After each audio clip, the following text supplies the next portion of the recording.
Hello दोस्तों, हमारे YouTube channel climax classes में आपका स्वागत है। आज का जो वीडियो है वो करंट अफेयर्स का वीडियो है और यह करंट अफेयर्स जनवरी माह का तृतीय साप्ताहिक करंट अफेयर्स वीडियो है। इससे पहले मैं ये बात बताना चाहता हूँ कि बीपीएससी का जो ऑफिशियल आंसर की जारी किया गया है, जिसमें आप लोगों ने अपना आंसर को मिलाया होगा और जो बच्चे जो 98 से ऊपर हैं वो बच्चे अपने आप को सिक्योर समझ सकते हैं और आसानी से मेंस का तैयारी कर सकते हैं। लेकिन एक बात आप याद रखिएगा कि जो अभी जो 66वीं बीपीएससी का पीटी हुआ था उसमें बहुत ज़्यादा क्वेश्चन करंट से आया था।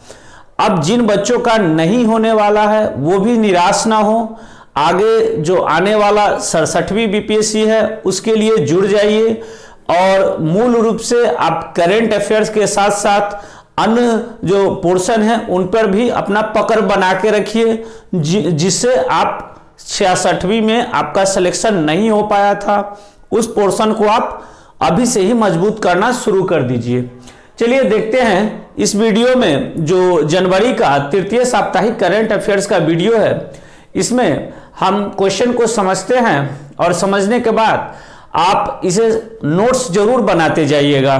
चलिए देखते हैं। सबसे पहला क्वेश्चन जो है वो भारत और जापान ने सूचना एवं संचार प्रौद्योगिकी के क्षेत्र में समझौता किया है। यानी भारत और जापान सरकार ने सूचना एवं संचार प्रौद्योगिकी के क्षेत्र में समझौता किया है, जिसमें मुख्य रूप से 5G यानी 5G टेक्नोलॉजी पर जो कार्य किया जाएगा वो भारत और जापान मिलकर कार्य करेगी। साथ साथ दूर संचार सुरक्षा क्षेत्र में भी इन दोनों के साथ आपसी बढ़ावा करने के बाद ये लोग दूर संचार सुरक्षा के क्षेत्र में भी काम करेंगे। साथ साथ सब मरीन ऑप्टिकल फाइबर जो समुद्र के बीच में जो लाइन बिछाया जाता है उसका भी निर्माण किया जाएगा। और साथ साथ स्मार्ट सिटी के ऊपर भी जापान भारत के साथ मिलकर कार्य करने वाला है। उसके बाद अगला क्वेश्चन है, भारत और यूएई यानी संयुक्त अरब अमीरात मौसम विज्ञान केंद्र के क्षेत्र में एक दूसरे के साथ सहयोग करने वाला देश बना है, जो एक दूसरे के साथ समझौता भी किया है। और ये संयुक्त अरब अमीरात और भारत मिलके जैसे भूकंप की जो जानकारी होती है, जो चक्रवात वगैरह जो आते हैं उनकी पूर्वानुमान लगाया जाएगा और ये दोनों मिलके अपना साथ में कार्य करेंगे। उसके बाद अगला क्वेश्चन है, शास्त्रीय गायक और संगीतकार उस्ताद गुलाम मुस्तफा का निधन हो गया है। यह इसलिए फेमस है क्योंकि इन्हें पद्म विभूषण और पद्म भूषण से भी सम्मानित किया गया है। इसलिए आप इसे याद रखेंगे कि पूछा जाएगा कि उस्ताद गुलाम मुस्तफा किस क्षेत्र से रिलेटेड थे, तो यह एक शास्त्रीय गायक और संगीतकार के रूप में थे। उसके बाद अगला क्वेश्चन है, केंद्रीय सड़क परिवहन और राजमार्ग मंत्री नितिन गडकरी ने 18 जनवरी 2021 को एक स्कीम लॉन्च किया है जिसका नाम है सड़क सुरक्षा अभियान। सड़क सुरक्षा अभियान को जो नितिन गडकरी मंत्री जो हैं उन्होंने लॉन्च किया है और इससे सड़क सुरक्षा के क्षेत्र में जागरूकता पैदा करना इस अभियान के तहत किया जाएगा। कभी कभी यह क्वेश्चन पूछ दिया जाता है कि सड़क सुरक्षा अभियान की शुरुआत कब की गई है, तो याद रखेंगे 18 जनवरी 2021 को। उसके बाद अगला क्वेश्चन है, भारत में कोरोना टीका की शुरुआत कर दी गई है और इसमें पहले चरण में 3 करोड़ लोगों को कोरोना वैक्सीन का जो टीका होगा वो लगभग 3 करोड़ लोगों का होगा और दूसरे चरण में 30 करोड़ लोगों को टारगेट किया गया है। इन 2 चरणों में इतने लोगों को कोरोना का टीका दिया जाएगा। उसके बाद अगला क्वेश्चन है, फिलिस्तीन में 14 वर्षों के अंतराल के बाद पहली बार वहां विश्व 21 के जून में पहला राष्ट्रीय चुनाव आयोजित किया जा रहा है। यानी 14 वर्ष के अंतराल में पहली बार फिलिस्तीन में राष्ट्रीय चुनाव आयोजित किया जा रहा है, जो जून 2021 में किया जाएगा। अभी वर्तमान में जो फिलिस्तीन के राष्ट्रपति है वो महमूद अब्बास हैं। उसके बाद अगला क्वेश्चन है, दूर संचार उपकरण और सेवा निर्यात संवर्धन परिषद TEPC का अध्यक्ष संदीप अग्रवाल को बनाया गया है। उसके बाद अगला क्वेश्चन है, इंग्लैंड के प्रसिद्ध फुटबॉलर बेन रूनी, ये बेन रूनी इंग्लैंड के तरफ से सबसे ज्यादा फुटबॉल मैच खेलने का इनके नाम रिकॉर्ड है, और साथ साथ इंग्लैंड के तरफ से सबसे ज्यादा गोल करने वाले यही फुटबॉलर है बेन रूनी। इन्होंने फुटबॉल खेल से संन्यास ले लिया है। उसके बाद यह क्वेश्चन बहुत इंटरेस्टिंग है।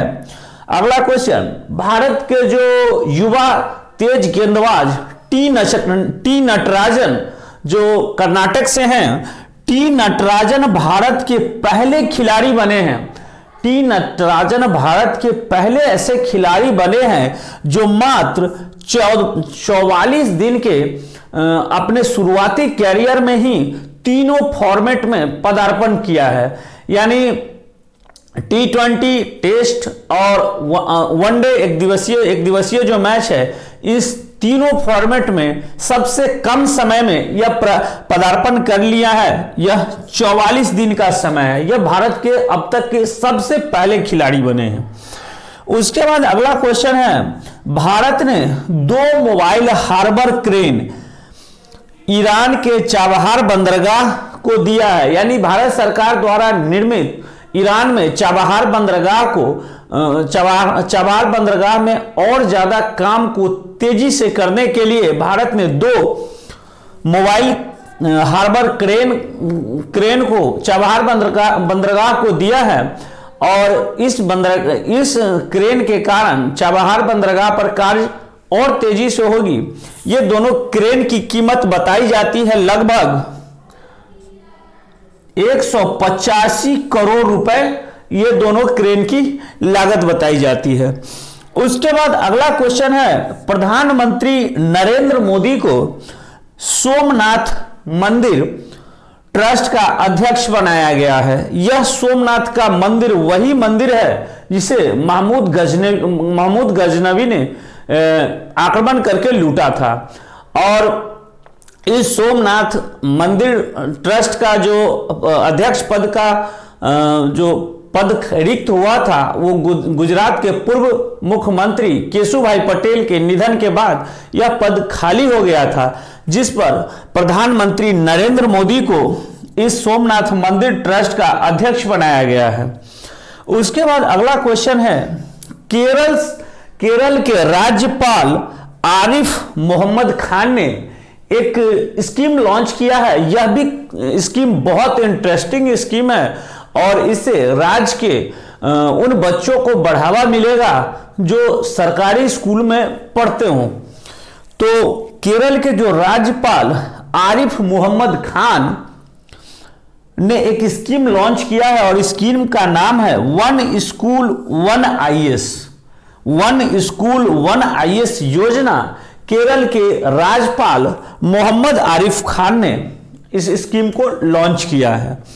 उसके बाद अगला क्वेश्चन है, अमेरिका के स्काई ओपन संधि, यानी अमेरिका देश स्काई ओपन संधि से अलग होने के जस्ट बाद ही रूस ने भी इस संधि से अलग होने की पुष्टि की है। रूस के जो प्रधानमंत्री है वो बताते हैं कि अमेरिका को स्काई ओपन संधि से अलग होने के बाद उनके ऊपर खतरा आ सकता है, जिसके कारण इस संधि से उन्होंने भी अपना नाम अलग कर लिया है।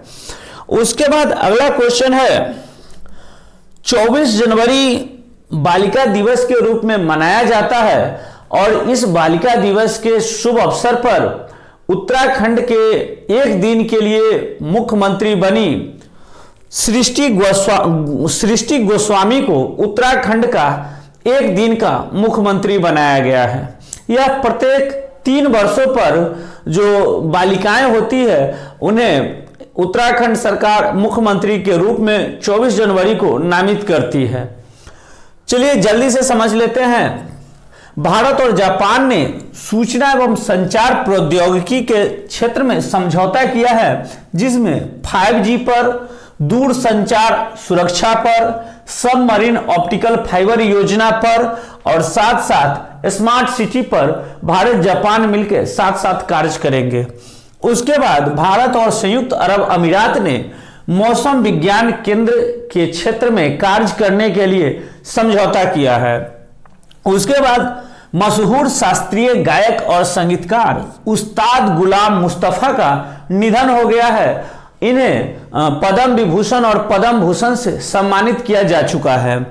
उसके बाद केंद्रीय सड़क परिवहन और राजमार्ग मंत्री नितिन गडकरी ने 18 जनवरी 2021 को सड़क सुरक्षा अभियान की शुरुआत की है। इस अभियान के तहत देश में भिन्न भिन्न क्षेत्रों में जागरूकता पैदा करना है।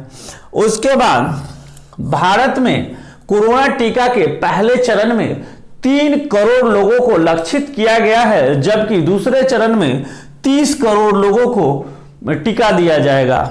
उसके बाद फिलिस्तीन में 14 वर्षों के अंतराल पर पहली बार 2021 जून में पहला राष्ट्रीय चुनाव आयोजित किया जाएगा। वर्तमान में फिलिस्तीन के राष्ट्रपति महमूद अब्बास हैं। उसके बाद दूर संचार उपकरण और सेवा निर्यात संवर्धन परिषद TEPC का अध्यक्ष संदीप अग्रवाल को बनाया गया है। उसके बाद इंग्लैंड के प्रसिद्ध फुटबॉलर और इंग्लैंड की तरफ से सबसे ज्यादा मैच खेलने का रिकॉर्ड इन्हीं के नाम है। साथ साथ यह इंग्लैंड की तरफ से सबसे ज्यादा गोल करने वाले यही फुटबॉलर है, जिनका नाम है बेन रूनी। यह फुटबॉल खेलों से संन्यास लेने की घोषणा की है।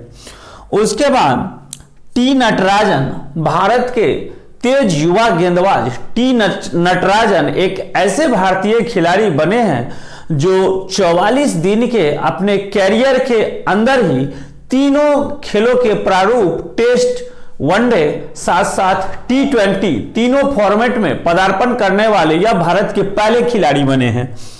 उसके बाद भारत ने 2 मोबाइल हार्बर क्रेन ईरान के चाबहार बंदरगाह को दिया है, जिससे चाबहार बंदरगाह पर कार्य करने में तेजी आएगी। इस दोनों मोबाइल क्रेन की जो कीमत है, मोबाइल हार्बर क्रेन की जो कीमत है वह 185 करोड़ रुपए बताई जाती है। उसके बाद प्रधानमंत्री नरेंद्र मोदी को सोमनाथ मंदिर ट्रस्ट का अध्यक्ष बनाया गया है। यह पद गुजरात के पूर्व मुख्यमंत्री केशुभाई पटेल के निधन के बाद खाली हो गया था। उसके बाद अगला क्वेश्चन है, केरल के राज्यपाल आरिफ मोहम्मद खान ने एक स्कीम लॉन्च किया है, जिसका नाम है 1 स्कूल 1 IS की योजना की शुरुआत की गई है। उसके बाद अमेरिका के स्काई ओपन संधि से अलग होने के तुरंत बाद ही रूस ने भी इस संधि से अपने आप को अलग रखा है। उसके बाद 24 जनवरी को बालिका दिवस के रूप में मनाया जाता है और इस दिन के शुभ अवसर पर उत्तराखंड के मुख्यमंत्री त्रिवेंद्र सिंह रावत ने एक दिन के लिए मुख्यमंत्री का पद सृष्टि गोस्वामी को दिया है। उसके बाद आगे चलते हैं। अगला क्वेश्चन, अमेरिका ने संयुक्त अरब अमीरात और बहरीन को अपना प्रमुख राजनीतिक साझेदार बताया है। उसके बाद अगला क्वेश्चन है, 26 जनवरी 2021 को भारतीय वायुसेना की पहली महिला फाइटर पायलट भावना कांत परेड में शामिल होने वाली यह पहली भारतीय महिला बनी है जिन्हें यह गौरव हासिल हुआ है। उसके बाद भारत 6 देशों को कोविड-19 के टीके का निर्यात करने वाला है वह उसकी आपूर्ति करेगा। यह देश कौन है? सबसे पहला देश भूटान। भूटान को भारत सबसे पहले कोविड-19 की टीके की आपूर्ति करेगा। उसके बाद मालदीव, बांग्लादेश, नेपाल, म्यांमार और सेशेल्स यह देश हैं, जिनमें से भूटान, मालदीव, बांग्लादेश, नेपाल और म्यांमार भारत के पड़ोसी देश है, जबकि सेशेल्स ये भारत के पड़ोसी देश नहीं है। उसके बाद अगला क्वेश्चन है, केंद्र सरकार 23 जनवरी को पराक्रम दिवस के रूप में मनाने की घोषणा की है। यह जो दिन है 23 जनवरी, ये नेताजी सुभाष चंद्र बोस का जन्म दिवस है। अब इसे 2021 से भारत सरकार पराक्रम दिवस के रूप में मनाने की घोषणा की है। उसके बाद अगला क्वेश्चन है, भारतीय रेलवे ने नेताजी सुभाष चंद्र बोस के 125वीं जयंती पर एक ट्रेन का नाम बदल के नेताजी एक्सप्रेस रखने का फैसला किया है। यह ट्रेन हावड़ा कालका मेल ट्रेन का नाम बदलकर नेताजी एक्सप्रेस नाम रखने की घोषणा की है। यह क्वेश्चन एनटीपीसी यानी रेलवे के लिए बहुत महत्वपूर्ण क्वेश्चन है। उसके बाद अगला क्वेश्चन है, गुजरात सरकार ड्रैगन फ्रूट का नाम बदलकर कमला फ्रूट रखने की घोषणा की है।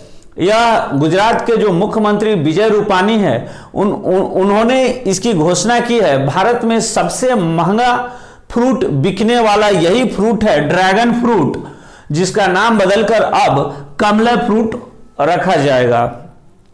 उसके बाद अगला क्वेश्चन है, जो बाइडेन 20 जनवरी 2021 को अमेरिका के 46वें राष्ट्रपति के रूप में नियुक्त किए गए हैं, जबकि यह 15वें ऐसे अमेरिका के उपराष्ट्रपति हैं जो अमेरिका के राष्ट्रपति के पद तक पहुंचने का गौरव हासिल किया है। उसके बाद अगला क्वेश्चन है, 20 जनवरी 2021 को भारत और उज्बेकिस्तान के साथ सौर ऊर्जा के क्षेत्र में सहयोग देने के लिए हस्ताक्षर किया है।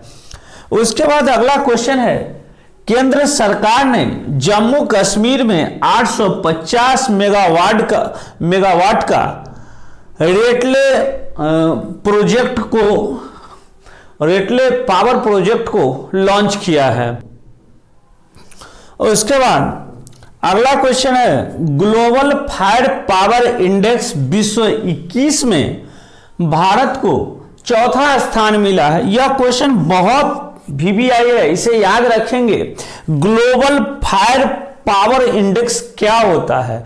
ग्लोबल फायर पावर इंडेक्स प्रत्येक देश की जो सेना होती है, मिलिट्री होती है, उनका इसके द्वारा आकलन किया जाता है। उसमें Bharat global fire power index में चौथा स्थान प्राप्त किया है, जबकि पहले स्थान पर संयुक्त राज्य अमेरिका, दूसरे स्थान पर रूस, तीसरे स्थान पर चीन और चौथे स्थान पर भारत ने अपना स्थान काबिज किया है। यह इन देशों की जो मिलिट्री ताकत है वो एक नंबर पर अमेरिका, दूसरे नंबर पर रसिया, तीसरे नंबर पर चीन और चौथे नंबर पर भारत है। उसके बाद अगला क्वेश्चन है, उत्तराखंड सरकार ने मनरेगा के तहत कार्य दिवस की संख्या 100 से बढ़ाकर उसे 150 कर दिया है। उसके बाद गुजरात सरकार ने बागवानी विकास मिशन की घोषणा की है। साथ साथ इसका मुख्य उद्देश्य यह है कि बागवानी और औषधीय खेती में शामिल किसानों की आय को दुगुना करना है, इसलिए गुजरात सरकार ने ऐसे स्कीम को लॉन्च किया है। चलिए एक बार फिर से समझते हैं। अमेरिका ने संयुक्त अरब अमीरात और बहरीन को अपना प्रमुख रणनीतिक साझेदार बताया है। उसके बाद 26 जनवरी 2021 को भारतीय वायुसेना की पहली महिला फाइटर पायलट भावना कांत परेड में शामिल होने वाली यह पहली भारतीय महिला पायलट बनी है। उसके बाद भारत 6 देशों को कोविड-19 के टीके की आपूर्ति करने जा रहा है, जिसमें सबसे पहले भूटान, मालदीव, बांग्लादेश, नेपाल, म्यांमार, साथ साथ सेशेल्स देश हैं।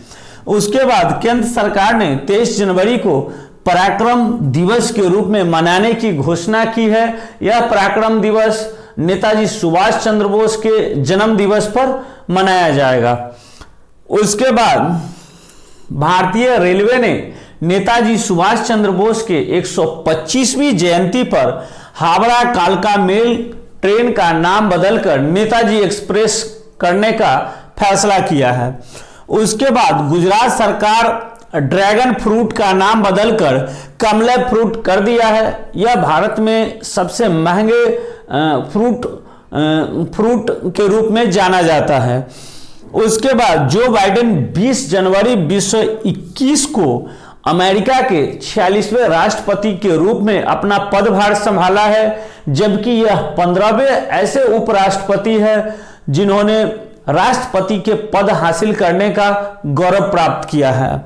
उसके बाद अगला जो क्वेश्चन है वह 20 जनवरी 2021 को भारत उज्बेकिस्तान के साथ सौर ऊर्जा के क्षेत्र में सहयोग के लिए हस्ताक्षर किया है।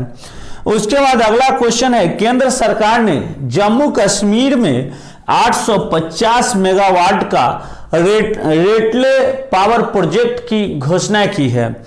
उसके बाद ग्लोबल फायर पावर इंडेक्स 2021 में भारत को चौथा स्थान प्राप्त हुआ है।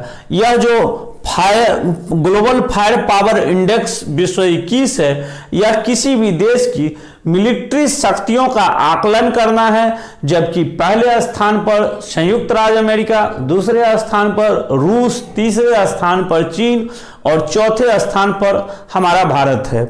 उसके बाद अगला क्वेश्चन है, उत्तराखंड सरकार ने मनरेगा के तहत कार्य दिवस की संख्या को बढ़ाकर 100 से 150 कर दिया है।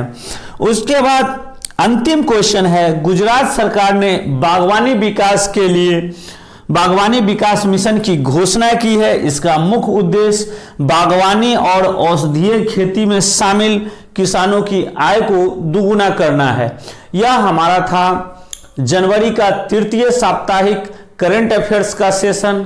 आप इसी तरह से पढ़ते रहिए, तैयारी करते रहिए और साथ साथ हमारा जो वीडियो है जब वो पसंद आए तो आप लाइक करना ना भूलें। जब आप लाइक करते हैं, कमेंट करते हैं तो हमारे अंदर एक नई ऊर्जा मिलती है और मैं कोशिश करता हूं कि अपने तरफ से अच्छे वीडियो आपके लिए लाऊं और साथ साथ आप तैयारी करें, उसमें मददगार शामिल हो। धन्यवाद।